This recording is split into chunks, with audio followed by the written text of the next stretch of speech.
Hey everybody, it's Mark. Welcome back to my channel. As many of you know, I am on semaglutide and I love it. I'm not ashamed of it at all.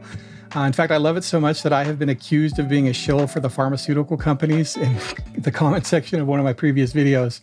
But I promise you, I am not. I'm just an enthusiastic patient.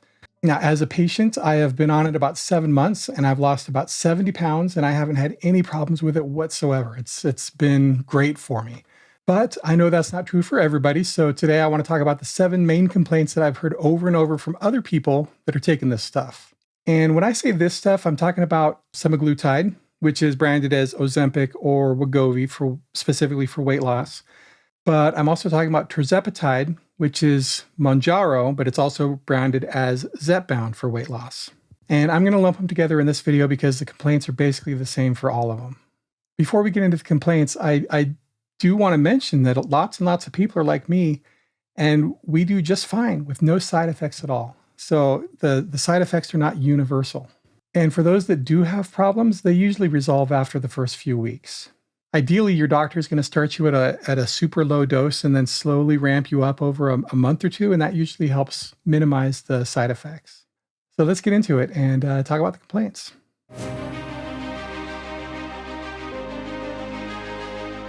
I think the most common complaint that I hear is about gastrointestinal issues. It's not an insignificant number of people that struggle with it either. It's about 44% of people that have GI issues, at least at first. And for most people, the gastrointestinal issues clear up after just a few weeks. And of the gastrointestinal issues, the most common one I hear about is nausea, which when it's mild can almost be a positive because it prevents you from wanting to eat too much. But unfortunately, it gets so bad for some people that it can cause vomiting. And it can also cause really nasty burps. The reason why is because both semaglutide and tirzepatide slow down your digestion. So the food just kind of sits in your stomach for longer. And sometimes it just sits there for so long that the food basically starts to rot. So keeping your portion sizes small and eating slowly should really help with that. It can also cause diarrhea and or constipation. So make sure you're drinking your fluids and you're eating your fiber and all that, and just be patient and trust that the gastrointestinal issues should clear up because they do for most people.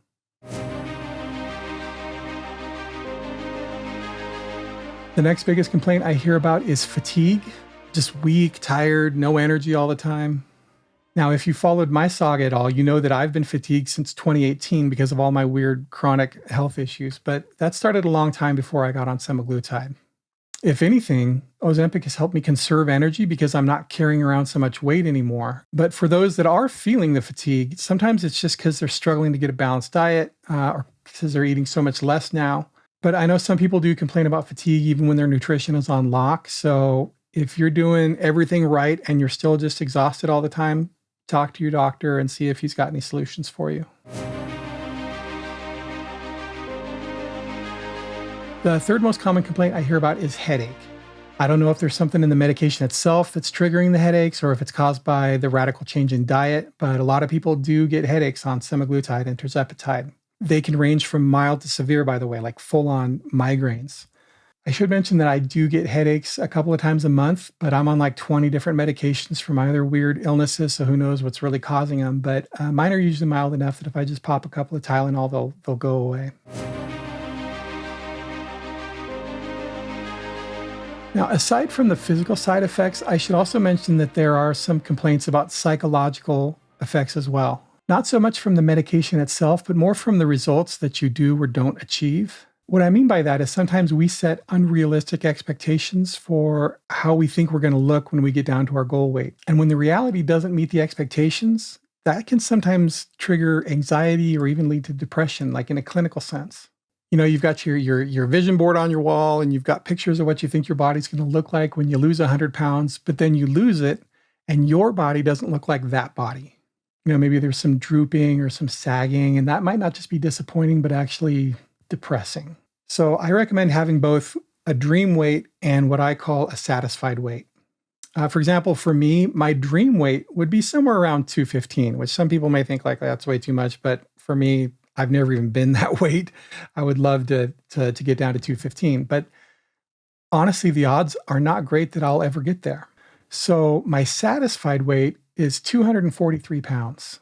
It may seem kind of an arbitrary number, but I've been that weight before. I've maintained at that weight before. At that weight, it's easy for me to find clothes that fit. I don't worry about breaking chairs. I fit comfortably into airplane seats. I'm under the weight limit for things like zip lining or skydiving, even though I have no intention of doing either of those anytime soon because of my health issues. I just want to know that if I get thrown out of a plane for some reason, that my parachute's going to work, But the point is, I feel comfortable enough in my own skin at 243 that I'm satisfied at that weight. Yeah, I'd love to be lighter, but I can live with 243. You know what I mean? I'm satisfied there. I used to weigh 440 pounds for context.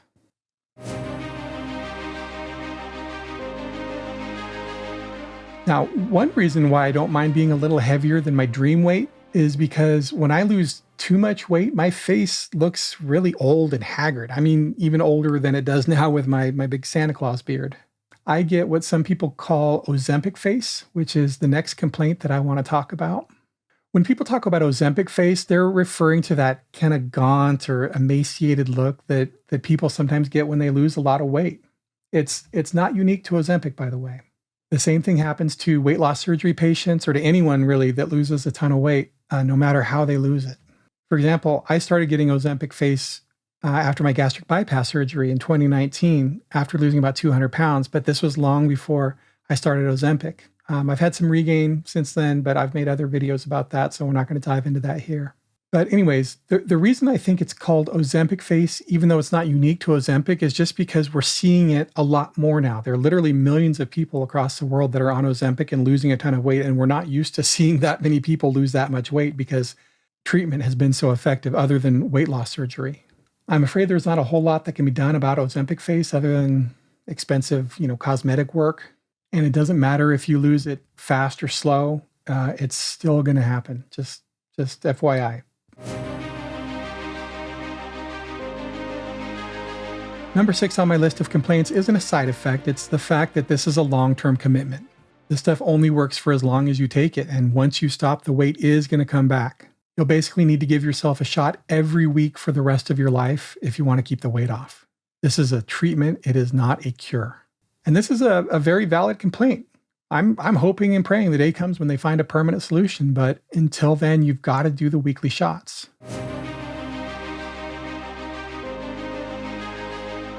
And that ties in with the final complaint, which is the cost. This stuff is expensive. Name brand tirzepatide, known as Mounjaro or Zepbound, will set you back almost $1,100 a month. And name brand Semaglutide, Ozempic, and Wegovy, those will run about $1,300 a month. Even if you get the quasi-generic stuff from a compounding pharmacy, it's going to set you back a few $100 each time. So when you take into account that you've got to do this every week for the rest of your life, that's a lot of money. But for me and literally millions of other people, we've done the math and it's worth it to us because this stuff really works. If you seriously struggle with your weight, please just talk to your doctor about giving it a shot. Pun intended. And if you've already tried semaglutide or tirzepatide, please leave a comment below. Tell me what your experience has been like, good or bad. I want to hear your stories.